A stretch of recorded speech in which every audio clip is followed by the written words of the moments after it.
सत्संग करना चाहिए। सदगुरु कबीर कहते हैं कि कबू न भयो संग और साता, ऐसे ही जन्म गमायो आछा, बोहरी न पइयो ऐसो थाना, साध संगत तुम नहीं पहचाना, अब तोर होए नरक में वासा, निस दिन वसऊं लावरी के पासा, जात सबन को देखिया कहें कबीर पुकार, चितवा हुए तो चेत ले नहीं तो दिवस परते धार। इस पद में साहेब कहते कबू न भयो संग और साता। अब यहां दो अर्थ है कि कभी हम अच्छे संग में नहीं गए, अच्छे महापुरुषों का संग साथ नहीं किया, ये भी अर्थ बनता है। और कबू न भयो संग और साता, जिसके लिए हमने अपना सर्वत्र लुटाया, चोरी, बेईमानी, दगाबाजी, घुसखोरी, जो भी हमने उल्टे सीधे कार्य किए, किसके लिए किए? पहले तो हमने इस नश्वर शरीर के लिए किए, फिर दूसरा हमारी परिवार के लिए किया। पर साहेब कहते ये तुम्हारे संग साथ जाने वाला नहीं है। कबू न भयो संग और साता। और इन्हीं के लिए हमने अच्छी संगत छोड़ी, धर्म कर्म छोड़े, इन्हीं के लिए हमने जितने भी उल्टे सीधे कार्य थे वो किए। तो साहेब चेताते हैं कि कबू न भयो संग और साता। हे मेरे भाई, तुमने अपने जीवन को अच्छी संगत से दूर रखा। आज देखिए आपने सत्संग रखा, क्या लोगों को पता नहीं है कि आज मोहन जी दादा के यहाँ भोजन प्रसादी भी है और भजन भी है? पर क्यों भीड़ नहीं है?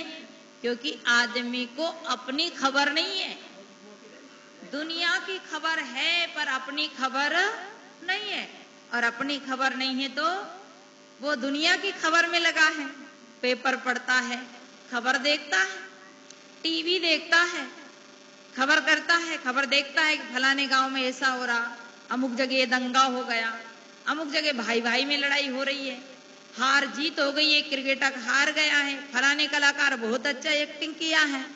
ये सब खबर हम देख रहे पर अपनी खबर नहीं है। खबर नहीं है जग में पल की, बात करे कल की। तो हम और खबर में लगे हैं, और किसके लिए लगे हैं?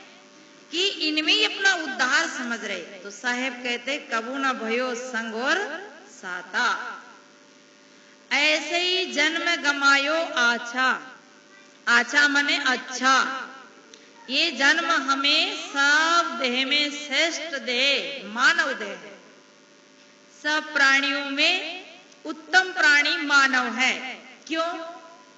क्योंकि वैसे तो मनुष्य से भी बड़े बड़े प्राणी हैं, मनुष्य से भी बड़े बड़े जानवर है। जितना बोझा ऊंट उठा सकता है उतना बोझा आप नहीं उठा सकते।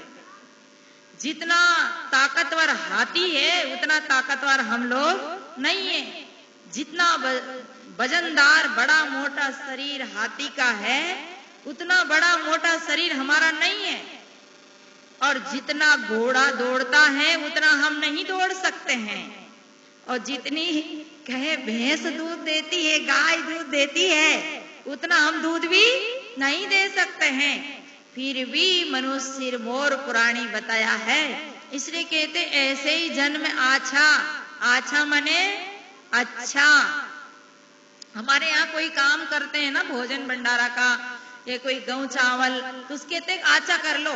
हमारी भाषा में, गांव की भाषा में कहते हैं कि गेहूं आचा कर लो, चावल आचा कर लो। और अपने महात्मा लोग कहते अमीनिया कर लो, सुधार लो, साफ कर लो। पर आचा मने अच्छा कर लो, यानी कचरे को एक तरफ कर दो और सार को एक तरफ रख लो। तो साहेब कहते ऐसे ही जन्म गमायो आछा। अच्छा, हमारा जन्म अच्छा है कि नहीं है? आज हम देखते हैं रोड पे गायें ठंड से ठुठर रही है, पानी में भीग रही है। अरे काश वो पक्षी बन जाती तो घोंसला बना लेती, अगर वो चूहा बन जाती तो बिल बना लेती, अरे वो कहीं चींटी बन जाती तो अदैया वो बिमली बना लेती, पर वो क्या बनी? गाय बनी। और गाय बनी तो भटक रही है। हम भी अगर कहीं इस मानुष जीवन से चूक गए तो पता नहीं, साहब ने कहा मानुष जन्म नर पाई के चूके अब की घात, वो जाय परे भव चक्र में सहे घनेरी लात। गुरु सीढ़ी ते उतरे शब्द विमुखा होय, ताको काल घसीटे राख सके ना कोई। हमें कौन सी सीढ़ी मिली? गुरु की सीढ़ी मिली। गुरु की सीढ़ी का मतलब गुरु के सिर पे थोड़ी चढ़ा जाता है, पर गुरु ज्ञान की सीढ़ी मिली, मतलब मनुष्य जीवन में ऊपर उठने की सीढ़ी मिली। गिरी हुई खानियों से हम ऊपरे वाली खानी में आ गए, और ऊपरे वाली खानी में से हम सुंदर मानुष जीवन बनने की खानी में, सीढ़ी में आ गए, और सुंदर मनुष्य जीवन वाली सीढ़ी से हम मोक्ष की सीढ़ी पे आ गए। आ गए कि नहीं आ गए?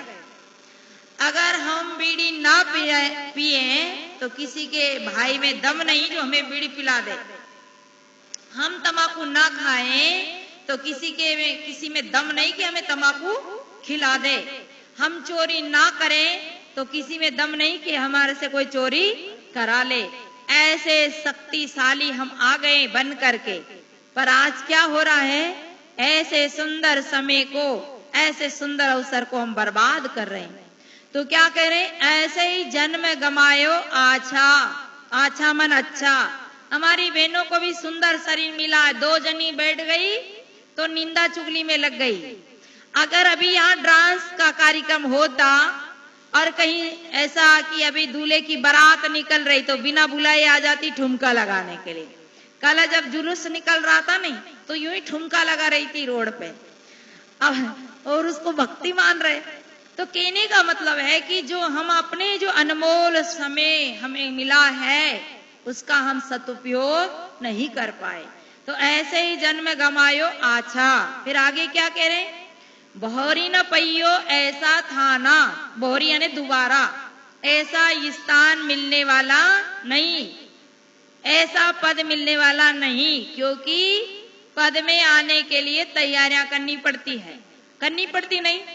कोई अधिकारी है, कर्मचारी है, सर्विसमैन है, उनसे पूछो कि उनने कितनी तैयारियां करी, बचपन से रात दिन एक कर दिया, तब वो छोटे अधिकारी बने। बड़े अधिकारी बनने के लिए तो और ज्यादा मेहनत करनी पड़ती। तो हमें ऐसा सुंदर अवसर मिल गया था तो साहब चेताते हैं, गोहरा कर चिल्ला कर कहते, भोरी न पइयो, भोरी मन दोबारा, ना पइयो, ना पाओगे ऐसा थाना। थाना यानी स्थान, ऐसी स्थिति, ऐसा सुंदर जीवन। कैसा जीवन?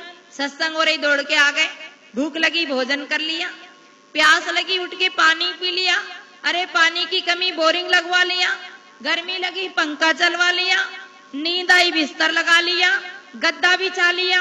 अरे ऐसी व्यवस्था नहीं मिलेगी, नहीं मिलेगी भाई, नहीं मिलेगी। अगर हम भैंस बन गए, मान लो भैंस बन गए और रात्रि में ठंड लग रही तो कोई रजाई ओढ़ाएगा हमें? क्या उठ के हम रजाई ओढ़ देंगे? अरे बारिश आई बहुत जोर से तो दौड़ के किसी के घर में स्थान ले लेंगे थोड़ा विश्राम करने के लिए? नहीं लेने देंगे। अरे बिल्ली बन गई तो 10 दरवाजा घूमना पड़ेगा, कुत्ता बन गए तो 10 दरवाजा एक टुकड़े के लिए घूमना पड़ेगा। हमने कभी विचारी नहीं किया कि दोबारा ऐसा अवसर हमें मिलेगा नहीं। यही अवसर नहीं चेते प्राणी, अंत काल कोई नहीं तेरा। ये कबीर साहब कहते ये अवसर, ये मौका, ये समय मिला है, इसमें नहीं चेते हे प्राणी, हे मानव, ये अवसर नहीं चेते प्राणी, अंत काल कोई नहीं तेरा। उस समय न बेटा आएगा, न बेटी आएगी, न पत्नी आएगी, न पति आएंगे, चिल्लाने में गांव वाले भी नहीं आएंगे। आज तो अगर हमारे में जीवन में तकलीफ हो जाए, हमारे कोई एक्सीडेंट हो जाए, बीमार हो जाए, तो गांव वाले को भी चिल्ला के आवाज दे दो तो वो भी हमारी अस्पताल में ले जाके सेवा कर देंगे। पड़ोसी को भी बुलाओगे, रोड चलते को भी बुलाओगे तो आपकी सहयोग सहायता कर देगा, पर अन्य खानियों में चले गए तो वहां कोई सहायता सहयोग करने वाला नहीं है। भोरी न पइयो ऐसो था ना, साधु संगत तुम नहीं पहचाना। ये संतों की संगत है, इन संतों की वाणी है, वो हमने नहीं पहचानी, इनकी बात को हमने नहीं परखा। अरे ये तो हमें वो हीरा दे रहे हैं जिनको आप खरीदने से भी नहीं मिलता है। आप क्या दे रहे हैं इनको? अन्न दे रहे हैं, आवास दे दिया, बनेगा तो 10-10, 20 रुपया से भेंट कर दोगे और करोगे भी क्या? यही तो करोगे। पर एक